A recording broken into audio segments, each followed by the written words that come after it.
Olá, saudações a todos, sejam todos bem-vindos, meus desejos de muita paz.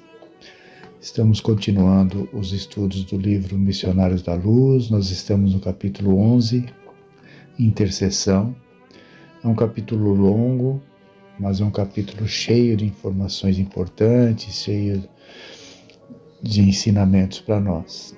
Nós estamos aqui, paramos num ponto a semana passada, em que Alexandre, junto com André Luiz, estão socorrendo o Raul, o espírito do Raul, e o Alexandre percebe que ele precisa de um tempo maior para se recuperar, né? Aí ele diz paramos aqui num ponto em que ele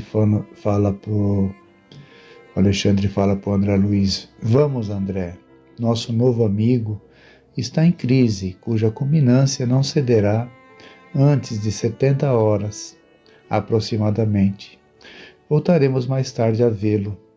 Aqui nesse ponto, André Luiz estava querendo já resolver, né, acordar ali o Raul, que estava meio que adormecido, sem consciência, sem lembranças, né, da sua vida como encarnado.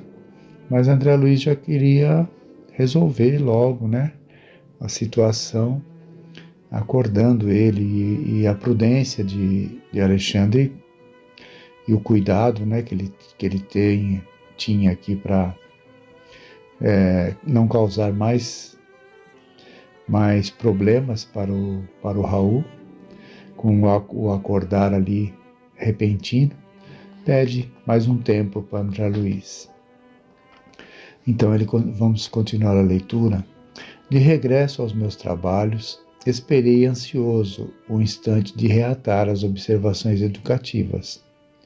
Impressionava-me a complexidade do serviço intercessório, aqui é o André Luiz dizendo, né? As simples orações de uma esposa saudosa e dedicada haviam provocado atividades numerosas para o meu orientador e valiosos esclarecimentos para mim. Porque eles estavam nesse trabalho por um pedido da esposa, né, desse espírito do Raul, que ela havia havia acontecido a morte dele, e falavam de que ela imaginava que fosse um assassinato, mas na verdade eles perceberam, que eles descobriram, né, na busca desse espírito, que havia sido um suicídio. Como agiria Alexandre na fase final? Que revelações teria Raul para os nossos ouvidos de companheiros interessados no seu bem-estar? Conseguiria a esposa consolar-se nos círculos da viuvez? Então são questões que o André Luiz coloca, né? As suas dúvidas aí. Abrigando interrogações numerosas, aguardei o momento azado. O horário, né? O horário que o Alexandre havia determinado.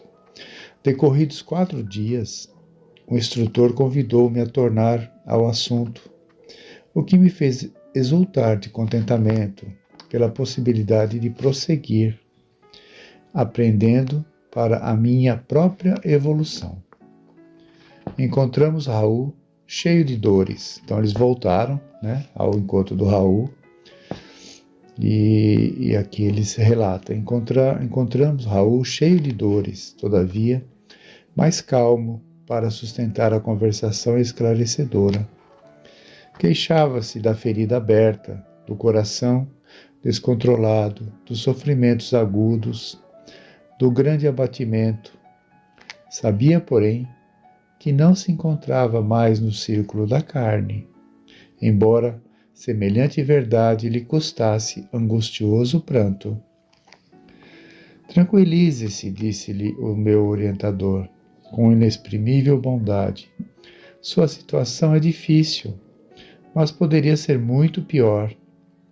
Há suicidas que permanecem agarrados aos despojos cadavéricos por tempo indeterminado, assistindo a decomposição orgânica e sentindo o ataque dos vermes vorazes. Então, realmente, a situação do Raul, como o Alexandre diz, né, tendo sido ele o suicida, ele já estava recebendo assistência, né, muito rápido até, como ele diz aqui, outros tantos que na mesma situação demoram muito tempo nessa dificuldade, inclusive assistindo a decomposição orgânica, sentindo o ataque dos vermes, né? Cada situação é própria, dependendo de cada espírito, né? De cada situação. Aí ele fala assim: ai de mim, suspirou o mísero, porque além de suicida, sou igualmente criminoso. E demonstrando infinita confiança em nós, Raul contou a sua história triste, procurando justificar o ato extremo. Na mocidade, viera do interior para a cidade grande, atendendo ao convite de Noé, seu camarada de infância, companheiro devotado e sincero. Esse amigo apresentara-o, certa vez, à noiva querida, com quem esperava tecer no futuro o ninho de ventura doméstica. Aí, desde o dia, porém, que vira Esther pela primeira vez, nunca mais pôde esquecê-la. Personificava a jovem, o que ele, Raul, reputava como seu mais alto ideal para um matrimônio feliz. Em sua presença, sentia-se o mais ditoso dos homens. Seu olhar alimentava-lhe o coração. Suas ideias constituíam a continuidade dos seus próprios pensamentos. Como, porém, fazer-lhe sentir o afeto imenso? Noé, o bom companheiro do passado, tornara-se-lhe o empecilho que precisava remover. Esther seria incapaz da traição ao compromisso assumido. Noé mostrava-se infinitamente bondoso e estimável para provocar um rompimento.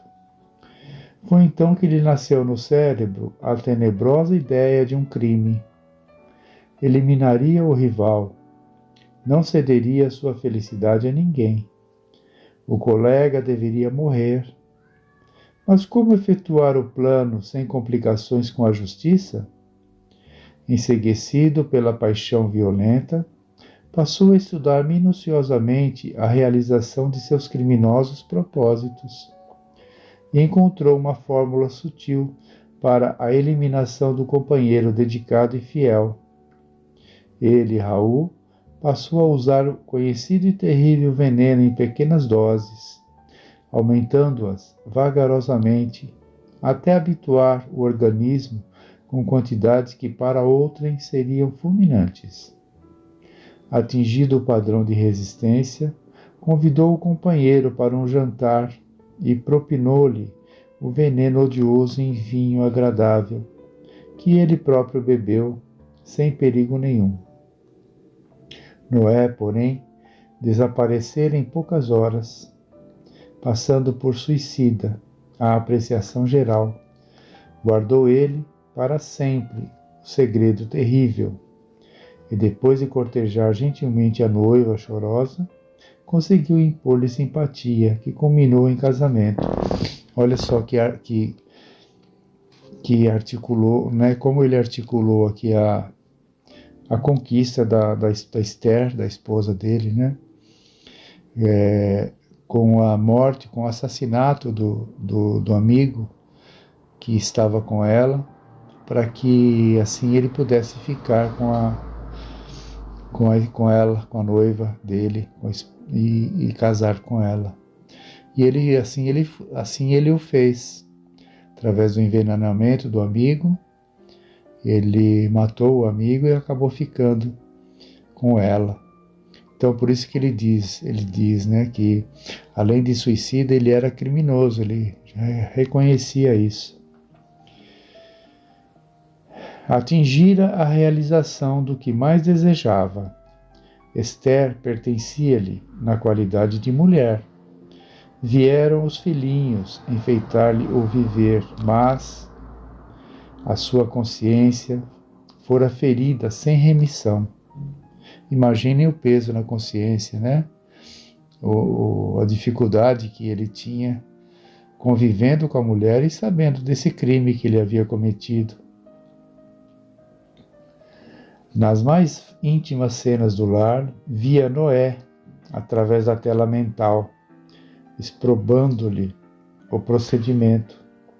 Os beijos da esposa e as carícias dos filhos não se conseguiram afastar a visão implacável. Claro, a consciência pesada, né? Ali o crime a todo momento voltando à sua mente, revivendo aquela situação, tirou-lhe a paz de espírito. Ao invés de descreverem seus remorsos, ao invés de decrescerem, seus remorsos aumentavam sempre. No trabalho, na leitura, na mesa de refeições, na alcova conjugal, permanecia a vítima a contemplá-lo em silêncio.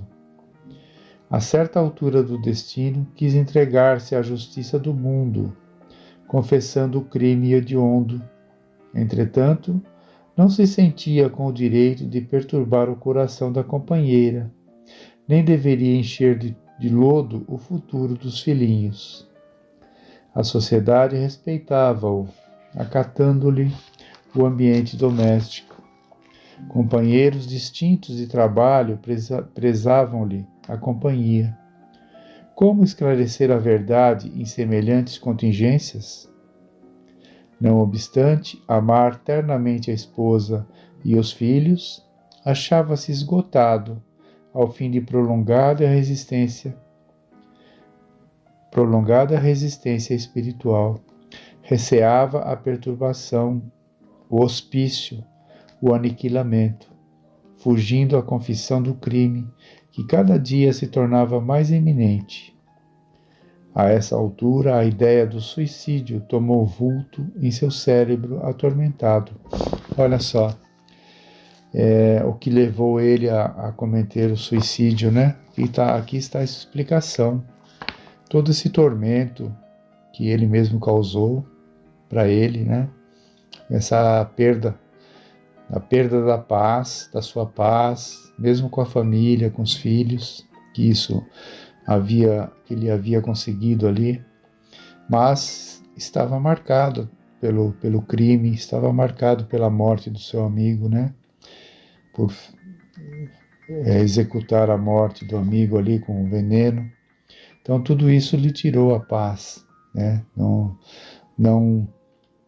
conseguia viver com esse peso na consciência. Aí veio a ideia do suicídio, né? Que foi crescendo em seu cérebro e até que um dia foi realizado, né? Pela invigilância, pelo impulso, né? Da paixão que pode acontecer, né? Normalmente com relacionamento entre casais, né? Temos que ter muito cuidado com isso, respeitar sempre as amizades, acima de tudo, né, o sentimento dos outros, para que não aconteça esse tipo de situação, causando mortes, né, a alguém, um envenenamento, ou seja, de outra forma, para poder ficar com a pessoa, né, tirar a pessoa do outro, a companhia do outro. Muito séria essa informação que ele nos dá. Nós vamos parar por aqui hoje. Semana que vem nós continuaremos, retornando a essa leitura e com muitos ensinamentos sérios, importantes aqui para nós, para conduzirmos a nossa existência de uma forma correta. É para isso que existem esses livros, para isso que André Luiz se propôs ali a transmitir essas situações que foram reais, né? Foram reais. Não existe nada ilusório, não existe nenhuma fantasia nessas informações. Foram casos que aconteceram realmente na sua experiência ali de espírito. Então, ficamos por aqui hoje. Que Jesus nos abençoe. Tenham todos uma boa semana. Fiquem todos em paz.